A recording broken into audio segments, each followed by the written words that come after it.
The first thing in front of us, and this is something I'm sure the Prime Minister would accept, and pretty much everybody in this room will accept, is that even though we have grown fast, we are growing slightly slower now, but we are still growing. A universal problem that we have faced is that we have not been able to tackle the problem of unemployment. No, neither the UPA government nor today's NDA government has given a clear-cut answer to the youth of India about employment. I don't think anybody in this room will disagree with me. I'll give a little statistic for the Prime Minister. The Prime Minister, something I would agree with directionally. The Prime Minister proposed the Make in India program. I think a good idea. We saw the statues, we saw the functions, we saw the so-called investment, and the result is right in front of me. Manufacturing fell from 15.3% of GDP in 2014 to 12.6% of GDP today. That is the lowest share of manufacturing in 60 years. I'm not even blaming the Prime Minister, because I think it would not be fair to say he didn't try. I could say that the Prime Minister tried, and I think conceptually Make in India was a good idea, but it's pretty clear that he failed, because manufacturing went from 15.3% of GDP to 12.6%. So the first question that any alternative vision would answer to the youngsters of our country is, okay, what and how are we going to solve this problem of employment? Any country basically organizes two things. You can organize consumption, and then you can organize production. Modern way of saying organizing consumption is services. Modern way of saying organizing production is manufacturing. But there is more to production than simply manufacturing. For example, agriculture also is about production. Now, pretty much every government since 1990 has done a decent job on consumption, on organizing consumption. Which are the companies that organize consumption? Uber organizes consumption. Reliance organizes consumption.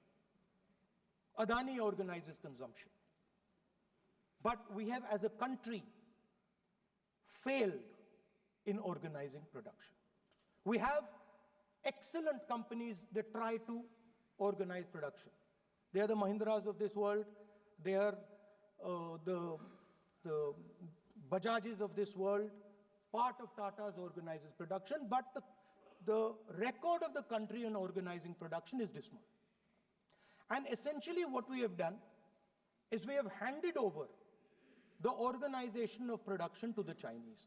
So this mobile phone, even though we are saying we make this mobile phone in India, that is not a fact. This phone is not made in India. This phone is assembled in India. All the components of this phone are made in China. The network that has produced this phone is made in China, is owned by China. So every time we use a phone, every time we wear a Chinese shirt, a Bangladeshi shirt, every time we wear a pair of Chinese sneakers, we are paying a tax to China. Because some Chinese youngster is earning a salary to make or to produce that product. So the first message I would give in a presidential address would be that India has to focus completely on production.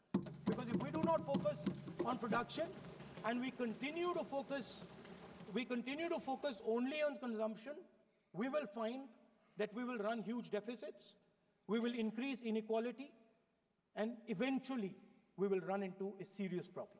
Social problem because of unemployment, which we are already facing. If you look at the numbers of the amount of people who are in jail, if you look at the numbers that are spent on internal security, if you look at the numbers spent on our police forces, they're all spiraling. They're all rising. And everybody understands that social tension is on the rise in India. So now the next question comes, okay, so where is this employment going to come from? What is India going to produce? And for that, I'd like to tell all the youngsters of this country that there is a revolution taking place, an exciting revolution. The world is transforming completely. And the change that is taking place, at the heart of the change that is taking place, we are moving from the world of the internal combustion engine to the world of the electric motor. We are moving from petrol to batteries. We are moving wind, solar, potentially nuclear energy. So our entire way of moving is changing. And this, every single thing, it is going to change warfare, it is going to change medical treatment, it is going to change education, it is going to change how we eat, it is going to change every single thing. Now, the last time there was a revolution, called the computer revolution, the government of India had a clear focus. We looked at that revolution, it was the Congress government, we looked at the revolution and we decided clearly that we are going to focus on the development of software. And we rode the wave of that revolution. And today you can see the result. I remember people laughing. I remember people laughing when the computer was being talked about. You mentioned Mr. Vajpayee. I respect Mr. Vajpayee, but Mr. Vajpayee gave a speech saying that computers are of no consequence to India. So, what is important when there is a revolution? What is important is that you understand what are the drivers of that revolution and where exactly do you need to focus, where exactly do you need to sit in that revolution. I said that this revolution is going to change everything. And I want the youngsters in this country to think about it. There is a war going on in Ukraine. The war in Ukraine is actually a war between the internal combustion engine and the motor, the electric motor. The electric motor is inside the drone, the engine is inside the tank. And if you look at what is going on in Ukraine, the tanks are dying by the thousands. And small little drones with electric motors, small batteries, not much bigger than that, are destroying the entire tank artillery infrastructure of both Ukraine and Russia. So the drone is the electric motor. The drone is the battery. The drone also needs to see. So the drone is a camera. In the same way, electric cars. The electric car is a motor. The electric car is batteries. The electric car is cameras. Robots are exactly the same thing. Robots are electric motors, multiple electric motors with cameras, with batteries. And this is what the revolution is going to look like. So there are basically 4 technologies that are driving this entire change in mobility. Electric motors, batteries, optics, and then on top of that, you can apply AI. Now people, I want to tell the youngsters of this country, people talk about AI. But it's important to understand that AI on its own is absolutely meaningless. Because AI operates on top of data. Without data, AI means nothing. And if we look at data today, there is one thing which is very clear. Every single piece of data that comes out of the production system in the world, the data that was used to make this phone, the data that is used to make electric cars, the data that is used to make basically all electronics on the planet today is owned by China. And the consumption data is owned by the United States. In China, the consumption data is owned by China, but in India, companies like Google, companies like Facebook, companies like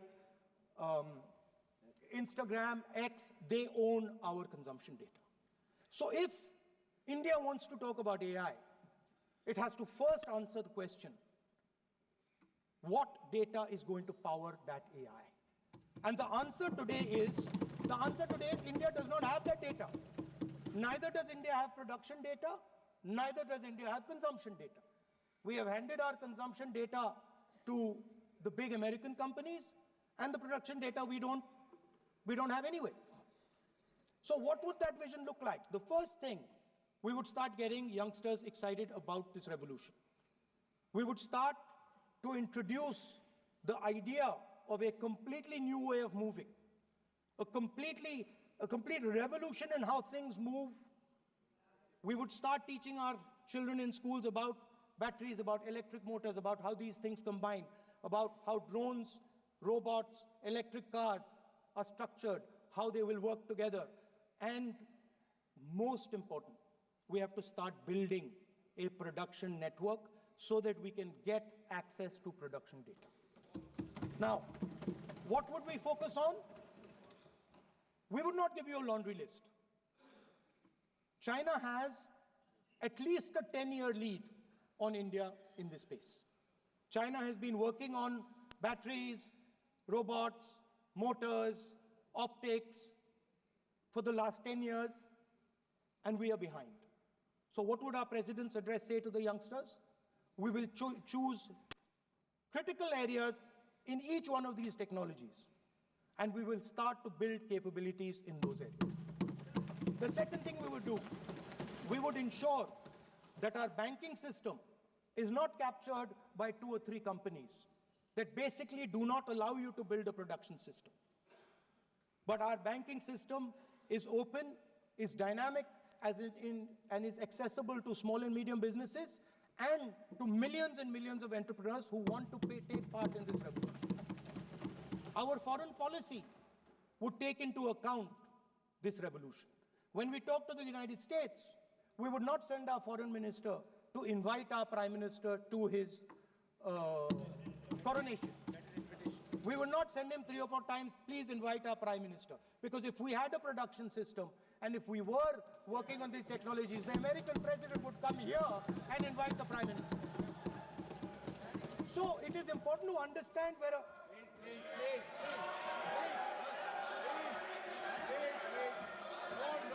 Without foreign policy.